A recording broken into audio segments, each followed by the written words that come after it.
ડેડિયાપાડાના ધારાસભ્ય ચૈતર વસાવા તેમના પત્ની સહિત જે 9 જેટલા લોકો છે એ લોકો અત્યારે હાલ જેલની અંદર બંધ છે। આવતીકાલે આજ દરેક લોકો માટે આદિવાસી સમાજ આમ આદમી પાર્ટીના નેતાઓ દ્વારા એક મોટી સભાનું આયોજન રાખવામાં આવ્યું છે। રાજકારણની અંદર પણ ક્યાંક મોટી નવાજૂની થઈ શકે છે એવી શક્યતાઓ છે, પણ અત્યારે હાલ એક બાદ એક નેતાઓનું સમર્થન છે તે ચૈતર વસાવાને મળી રહ્યું છે। આપણે જોતા આવે છે કે ઘણા બધા એવા આદિવાસી વિસ્તારમાંથી આવતા લોકો છે કે જે નેતા પણ છે એ લોકો અત્યારે હાલ ચૈતર વસાવાને સમર્થન કરી રહ્યા છે, પણ હવે ગુજરાત કોંગ્રેસના ધારાસભ્ય અનંત પટેલ દ્વારા પણ ચૈતર વસાવાને સમર્થન આપવામાં આવ્યું છે। આખો આ મામલો શું છે, ચૈતર વસાવાને લઈને અનંત પટેલે શું કહ્યું છે, તેની વાત આ વિડીયોમાં। નમસ્કાર, હું હંસિની અને તમે જોઈ રહ્યા છો નિર્ભય ન્યૂઝ। અનંત પટેલ અને ચૈતર વસાવા બંને આદિવાસી નેતા છે। ઘણી બધી વખત ચૈતર વસાવા ઉપર જ્યારે સવાલો ઉભા થયા છે, તેમને જેલમાં જવાનું આવ્યું છે, ત્યારે અનેક વખત અનંત પટેલ દ્વારા આ વિષયને લઈને સીધા જ આક્ષેપો છે તે સરકાર ઉપર કરવામાં આવતા હોય છે।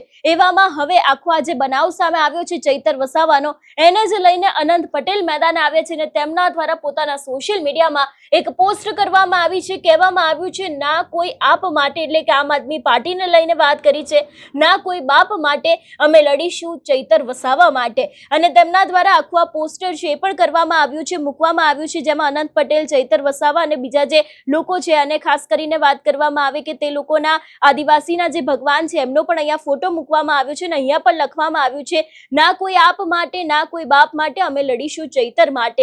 એટલે કે ખાસ કરીને આમ તો ઘણી બધી વખત આપણે એવું જોતા હોય છે કે કોઈ બીજી પાર્ટીના લોકો હોય છે, એ લોકો જે પક્ષમાં હોય છે અથવા તો પછી કોઈ બીજા લોકો હોય છે એ લોકોને સમર્થન નથી કરતા હોતા, પણ હવે ક્યાંક અહીંયા આદિવાસી નેતા ચૈતર વસાવા માટે અનંત પટેલ, જે પોતે પણ એક આદિવાસી છે, તેમના દ્વારા સમર્થન આપવામાં આવ્યું છે અને અહીંયા સ્પષ્ટપણે એવું પણ કહેવામાં આવ્યું છે કે તેઓ આમ આદમી પાર્ટી માટે નથી લડતા કે નથી કોઈ બીજા માટે લડતા, તેઓ ફક્ત લડી રહ્યા છે અત્યારે હાલ ચૈતર વસાવા માટે। વાત કરવામાં આવે ડેડિયાપાડાને લઈને, તો ડેડિયાપાડામાં અત્યારે હાલ એક બાદ એક આમ આદમી પાર્ટીના નેતાઓ છે એ લોકો પહોંચી રહ્યા છે। ચૈતર વસાવાનો જે આખો પરિવાર છે કે જેમાં ખાસ કરીને ચૈતર વસાવા અને તેમના જે પત્ની છે બંને અત્યારે જેલમાં છે ને એક પત્ની વર્ષા વસાવા બહાર છે બાળકોની સાથે, અને અત્યારે હાલ ઘણા બધા આમ આદમી પાર્ટીના નેતાઓ છે એ લોકો તેમની મુલાકાત કરવા જઈ રહ્યા છે। પણ ખાસ કરીને વાત કરવામાં આવે અનંત પટેલને લઈને, તો હવે એ આ સમગ્ર મામલે ક્યાંક લડી લેવાના મૂડમાં છે ને તેમના દ્વારા એવું પણ કહેવામાં આવ્યું છે કે ના કોઈ આપ માટે, ના કોઈ બાપ માટે, ચૈતર વસાવા માટે તે લોકો લડવાના છે।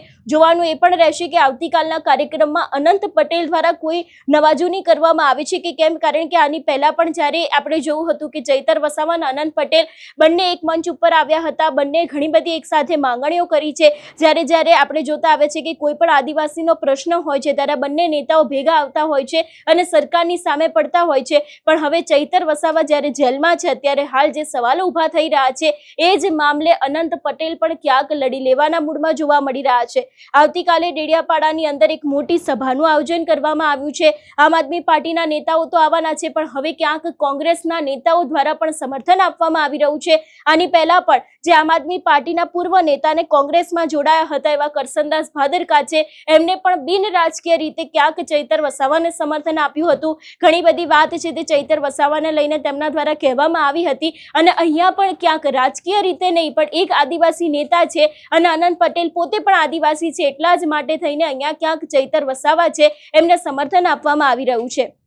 એટલે જે રીતે અત્યારે હાલ ક્યાંક આમ આદમી પાર્ટીના નેતાઓ છે એ લોકો પણ એક્ટિવ થયા છે, બીજી તરફ આપણે જોતા આવે છે કે અલગ અલગ 4 રાજ્યોમાંથી જે લોકો છે એ લોકો પણ આવવાના છે, કારણ કે રાજસ્થાનના આદિવાસી વિસ્તારના જેટલા પણ ધારાસભ્ય છે એ લોકોના પણ ચૈતર વસાવાને લઈને એક બાદ એક નિવેદનો સામે આવી રહ્યા છે। મહારાષ્ટ્ર છે, મધ્યપ્રદેશ છે, ત્યાંના પણ લોકો હવે ચૈતર વસાવાના સમર્થનમાં આવવાના છે। જોવાનું એ રહેશે કે આવતીકાલે શું નવાજૂની થાય છે। આ વિષયને લઈને તમારો શું અભિપ્રાય છે અમને કમેન્ટ કરીને ચોક્કસથી જણાવજો। તેની સાથે અમારી ચેનલ નિર્ભય ન્યૂઝને લાઇક, શેર અને સબસ્ક્રાઇબ કરવાનું ભૂલશો નહીં। નમસ્કાર।